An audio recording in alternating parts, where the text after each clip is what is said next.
berjaya apabila perkataan bahasa Melayu mula digunakan. Pada masa bahasa Malaysia digunakan mabin itu mantap. Bila masuk bahasa Melayu, dia sudah menjadi longgar.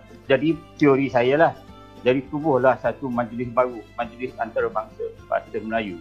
Tapi pada saya, orang yang pragmatik, kalau penutur bahasa itu berjumlah 200 juta dan penutur bahasa Melayu kita berjumlah 20 juta, mungkin kurang lagi, tentulah 200 juta itu yang menentukan. Ya, sebab benar. penuturnya ramai dan dia juga berkembang dalam bidang akademik, dalam bidang budaya dan sebagainya.